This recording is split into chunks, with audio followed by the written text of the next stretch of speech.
My unmatched day experience. So this is the Friday before match day, quote unquote. And for most of you, it's going to be great. You're going to match. It's going to be glorious. You're going to get all of your dreams. For some of you, it's going to be unmatched day. You're going to feel lost, depressed, anxious, confused. What happened? So let me tell you, for me, I was in denial. It was Monday of unmatched day. I'm going for a walk in beautiful downtown Tampa, 9:59 a.m. I'm refreshing my phone, 10:01 a.m. It says, you're unmatched. You didn't get anything. You're eligible for the soap. What does that even mean? What does it mean to go unmatched? I have no idea. What's the soap? I have no idea. Right? I was in denial. I was unprepared. And my confusion and my paralysis and my, what's the word, not knowing what to do next led to a series of events that maybe aren't the best thing for me or weren't the best thing for me at the time. So this video is not advice. I'm just gonna tell you all the mistakes that I made during unmatched day. So I'm still in denial. I get a phone call from my school. They're like, "Oh, you choked, bro. You didn't match. You just gave us 200 grand, and we still didn't help you match. So come to the school. We're gonna collect all of you guys. Put you in a room and talk to you about what it means to be unmatched." Whatever, at like 11 a.m. So I walk to school, get there at like 11 a.m. and there's like 15, maybe 17, 13, some number more than 10 unmatched people, and the whole time I'm just in shock. Not that I didn't match, but who else didn't match? you know, you might be going through an unmatched day, and the top performer in your class, those who are applying to neurosurgery, urology, EM, they didn't match. OB, they didn't match. So many people. I was like, what? So confused. It was unbelievable who didn't match, especially based on the way people act and the way people talk and the scores they supposedly got. So they sit us down, and then for me, it's like the second basically that I realize that I'm unmatched, the school to me, I'm just like, I zone them out. Like whatever you guys are saying, you guys, I gave up on them. I was like, these people, they don't know what they're doing. These people suck. All right, I'm gonna take things into my own hands. So I'm kind of just going there to hang out, honestly. I was like, whatever. Like I'm gonna obviously have to deal with this, and so I kind of, what's the word, like push it off. I'm just like, all right, I'm gonna get there. I'm just gonna hang out, talk to people, see who didn't match, like why, listen to their stories, get the vibe, and that's it. I don't even really think about much for like 3-4 hours. I'm just like in denial. Like this is unbelievable. So I'm just like having fun with it, and people are looking at me like, "What's wrong with you? Why are you so calm?" I'm just like laughing, joking, like, "Man, we're a bunch of freaking losers, aren't we? This is what happened.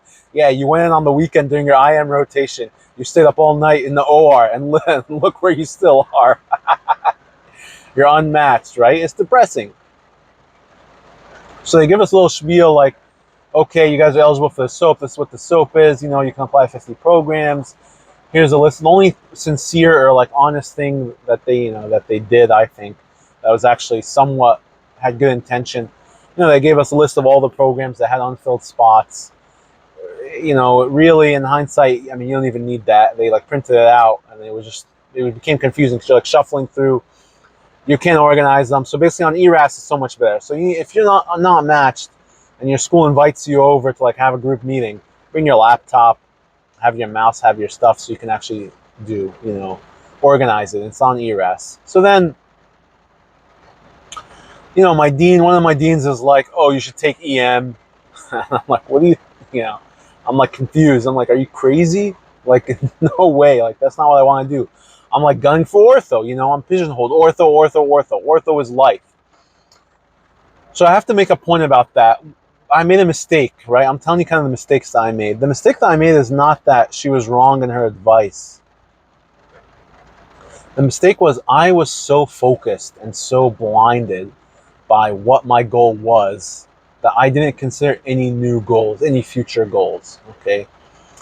And so what I'm telling you is if you don't match or if you don't get what you want in life, I'm never going to steer someone away from what their potential is. But you do have to take a moment to go unmatched, it's an opportunity for you to reflect and say, is the thing that I am so convinced that I'm absolutely certain is going to make me happy, could that thing be something else? Because I have an opportunity now to change my trajectory, all right? So maybe for some people, like if I had taken EM, I mean, I would have been attending in a few months, all right? So I chose not to, right? And I chose a longer path. So it would have been a perk to that. Some other people, maybe they realize, you know what?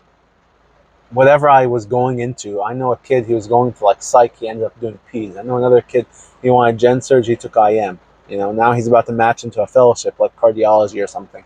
Something prestigious, something good, something that he's happy with. So it is kind of a time to reflect and think, all right?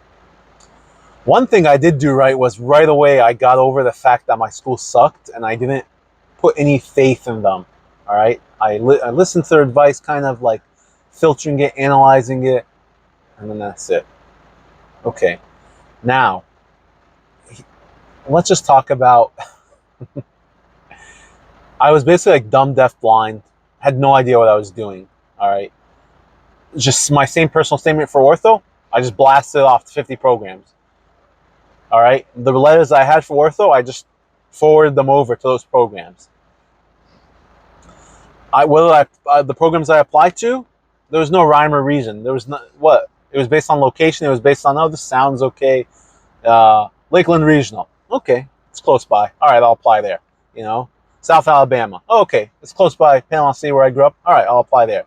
Seattle, okay, yeah, it'd be cool to live there. All right, I'll apply there. San Diego, all right, let's do it. Made no sense. So I applied these like 10 to 15 TOIs, 10 to 15 surgery prelims, you know, maybe 10 IM prelims, and the rest are just like neurosurgery and stuff that, what a waste. I get these interviews. I get 8 interviews. They're like, okay, tell us, like, you know, what's your plan? Like, why didn't you match? Like, what are you going to make up? You know, how are you going to make up for it? What are your deficits? I don't have an answer. I don't know. I'm just like desperate. Like, dude, just take me. Like, come on, guy. I'm unmatched. Come on. Like, I was playing the victim role. No one cares. Nobody cares about you. I'm sorry to say. Like, none of these programs, they don't care. They want to fill. When you want to convince someone of something, you have to appeal to their best interest. It's in the 48 Laws of Power by Robert Greene. You have to appeal to what they want, right? I didn't appeal to what they want.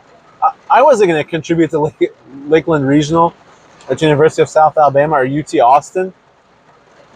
No, I had just lived in Austin, so I wanted to go there again. That's it. What, you know, why do you like our program? Oh, yeah, like, you know, you guys are in a good location, you guys are close. You know, how are you going to contribute? Do you have any research projects? Do you have any plans? Do you have any ideas? I don't, you know, I like to scuba dive, I like to snorkel, I like to hike, I like to travel. I had no idea what I was doing, right? Of course, in those interviews, I choked. Why did I choke? What's the evidence? It's incontrovertible, right? Because I told you guys, Friday, come true match day, unmatched day, you know, when all the unmatched become soap matched, if they even do. Some of them choke and don't get anything, by the way. But Friday came along, all the interviews that I got didn't send me a single offer. I only got an interview from one blind, like I only got a blind offer from a place that never interviewed me. So what does that tell you? My application on paper, I looked good. But when you put me on a screen or you put me on a phone call with someone and they interview me, they're turned off. So my interview skills sucked, right? I wasn't able to articulate. I wasn't able to drive the point home. I wasn't confident. I didn't smile. You know, maybe I should have gotten braces when I was younger. I've heard criticism, all the criticisms, okay? So basically, the reason I'm telling you this is the biggest mistake that I made is someone did tell me, you might not match. Cited. The program director of orthopedic surgery at USF at the time told me, you might not match. And he told me this like a month at least before, or at least a few weeks before. And instead of me being like, you know what, this guy, you know, he's giving me good advice, he's being truthful, I was just bitter and like, you know, I was thinking, well, he owes me, like, they should help me match. Why isn't he helping me? Why is he telling me this? Why is he just putting? Why is he helping me getting a research project? You know. So that's a whole nother thing about my willingness to help others and how I measure people based on how much I'm willing to help them. And that's a mistake that I made, of course. Okay. And so just you might be like some really kind person who deserves the best thing in the world, and but that's just not that's not your fate. You just get bad cards. You just get a bad deal. And someone else who's just like a total, ungrateful, entitled, undeserving person, they might get something because of whatever circumstance. So the biggest mistake that I made was because I thought people owed me stuff, my school, my program director, those who I paid money to, those who are in a position to help you. I was like in denial and I was unprepared. And so the only reason I'm telling you this, I'm opening up to you, this is embarrassing. Obviously, I was unmatched. I only got an offer from a place that didn't even interview me, right? I don't want you to make the same mistake. So my guy, dear unmatched, please, if someone's told you might go unmatched, if you, compared to your cohort, you're not performing or weren't performing as highly, you didn't have as much research experience, your board scores were terrible, right? You remediated a class or two, you got to consider that maybe you won't match. That does not mean that's the end of the road for you.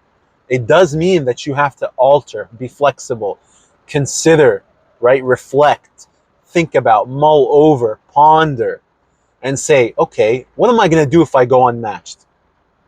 What's my game plan? Like plan one, plan A, plan B. My plan A was reapply to orthopedics, right? Initially, and then it morphed very naturally and very passionately into radiology, and I'm very grateful for that. And it was a blessing that I didn't match into orthopedics. But it was only a blessing because I pushed up. Okay, I caught myself at the end and I pushed up. But it's a slippery slope though, because people fall into depression, they fall into sadness, they fall into learned helplessness. And what's the worst case scenario? I already mentioned it. Oh, you push up for 3 years in a research program and you still go unmatched, and then you take a PEDS when you could have just soaked into pizza from the beginning and you would have been attending by now. What's the cost of that? 250K of lost income every year?